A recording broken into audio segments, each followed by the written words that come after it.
నిజామాబాద్ జిల్లా ఎడపల్లి మండల కేంద్రంలో కాంగ్రెస్ పార్టీ పార్లమెంట్ అభ్యర్థి జీవన్ రెడ్డికి మద్దతుగా ఎంఆర్పీఎస్ జిల్లా కోఆర్డినేటర్ డల్లా సురేష్ మహాజన్ ఆధ్వర్యంలో కాంగ్రెస్ పార్టీకి ఓటు వేయాలని మాదిగవాడలో అంబేద్కర్ విగ్రహ ప్రాంతంలో ప్రచారం నిర్వహించారు. ఈ ప్రచార కార్యక్రమానికి ముఖ్య అతిథిగా నిజామాబాద్ ఉమ్మడి జిల్లా ఇన్ఛార్జ్ నాగభూషణ్ మాదిగ పాల్గొనడం జరిగింది. ఈ సందర్భంగా వారు మాట్లాడుతూ ఎస్సీ రిజర్వేషన్ల వర్గీకరణకు చట్టబద్ధత కల్పించడంలో బీజేపీ పూర్తిగా నిర్లక్ష్యం చేసిందని, 10 ఏళ్లుగా కేంద్రంలో అధికారంలో ఉండి ఎస్సీ రిజర్వేషన్ వర్గీకరణకు చట్టబద్ధత కల్పించకుండా మోసం చేయడమే కాకుండా మరొకసారి కేంద్రంలో అధికారంలోకి రావడానికి బీజేపీ మాదిగల ఓట్లపై కన్నేసిందని, మాదిగలను మోసం చేసిన బీజేపీ రాజకీయంగా గుణపాఠం తెలపడానికి యావత్ మాదిగ సమాజం మొత్తం సిద్ధంగా ఉండాలని, పార్లమెంట్ ఎన్నికల్లో నిజామాబాద్ పార్లమెంట్ అభ్యర్థి జీవన్ రెడ్డికి మద్దతుగా నిలిచి ఓట్లేసి గెలిపించాలని ఎంఆర్పీఎస్ నిజామాబాద్ జిల్లా కోఆర్డినేటర్ డల్లా సురేష్ మహాజన్ కోరడం జరిగింది. మాదిగ ఉపకులాలు అందరూ కూడా కాంగ్రెస్ పార్టీకి అండగా ఉండాల్సిన అవసరం ఉందని మేము ఎంఆర్పీఎస్ తరఫున విజ్ఞప్తి చేస్తున్నాం.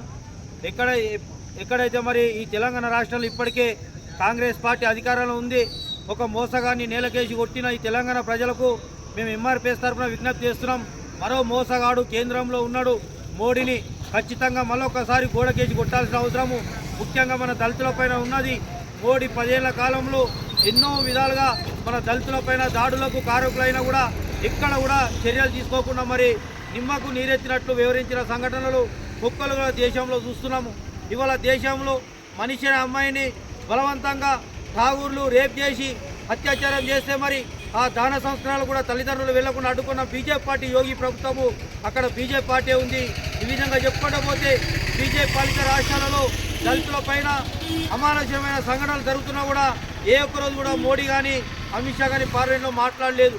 అదేవిధంగా 2014లో కేంద్రంలో అధికారంలోకి వస్తే బీజేపీ పార్టీ 100 రోజుల్లో వర్గీకరణ చేస్తానని హామీ ఇచ్చింది.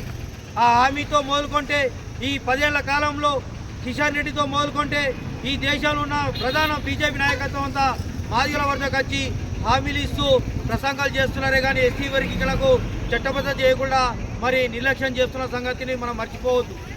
ఇప్పటికే మనము ఎంఆర్పీఎస్ ఒకవైపు కర్ణాటక రాష్ట్రంలో బీజేపీ పార్టీ ఓడిపోతుందని తెలిసినా కూడా మాదిగలు పూర్తి స్థాయిలో మద్దతు తెలపడంతో అక్కడ కనీస గౌరవంతో 36% ఓటు బ్యాంక్ సంపాదించిన బీజేపీ పార్టీ అదేవిధంగా తెలంగాణ రాష్ట్రంలో మరిన్ని అప్డేట్స్ కోసం మా ఛానల్ని సబ్స్క్రైబ్ చేయండి.